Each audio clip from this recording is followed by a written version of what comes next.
I went into a depression, and because of this, I lost an entire 1 month of this crucial period. Okay, I'm ready. Just after my class 10 exam, I moved on to Kota to prepare for JEE. I joined a premier coaching institute for my preparation. Well, initially, I was like a superboy.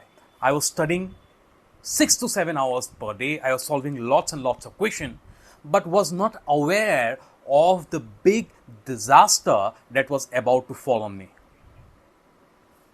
I remember there was a boy in my class, short, thin, chocolate colored, and both of us used to compete with each other.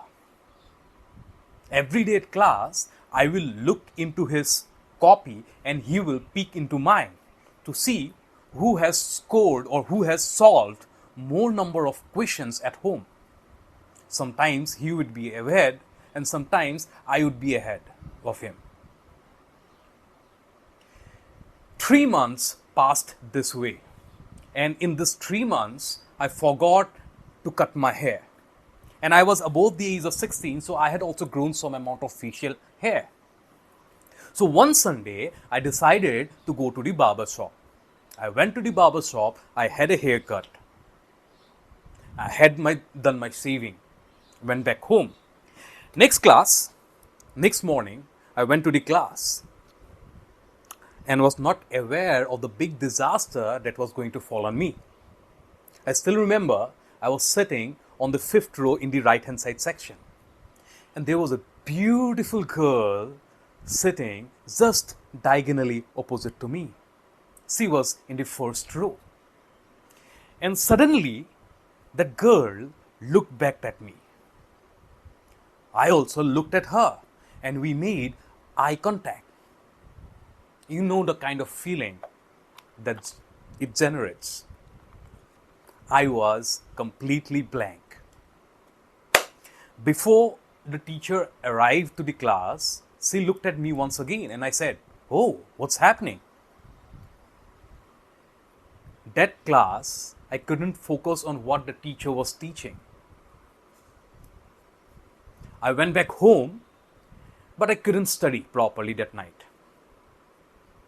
Next day, I came to class early so that I can actually grab the same seat on the 5th row, expecting that the girl will also come and sit exactly where she was yesterday and we can actually look at each other.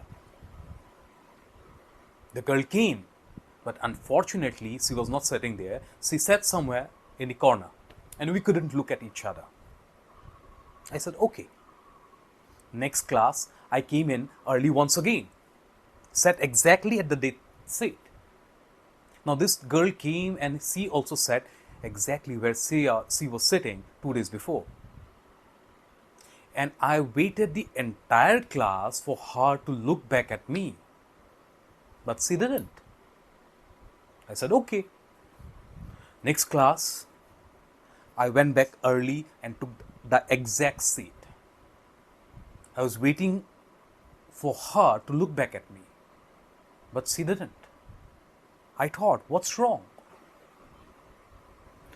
This way, the time flew in a blink of eye, and 2 weeks were over. I realized that something was not right.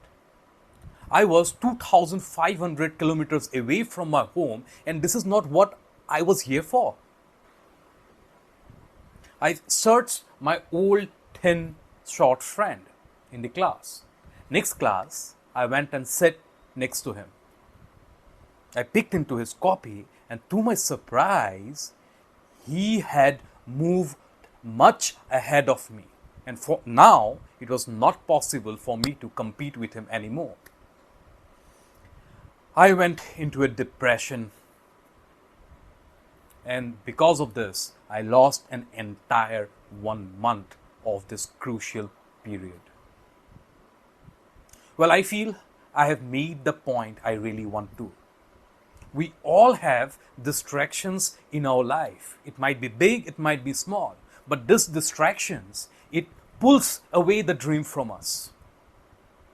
For me, it was this big 2 week to 1 month distraction. For some, it might be the phone, right? It might be the social media. For some, it might be playing games. For some, it might be gossiping with friends. For some, it might be going out, whatever it might be. We all have distractions in our life, be it small or be big. It actually makes our dream go away from us. And if you really want to succeed in life, it is very, very important that we know, we are aware of what these distractions are and how to keep these distractions away. Thank you.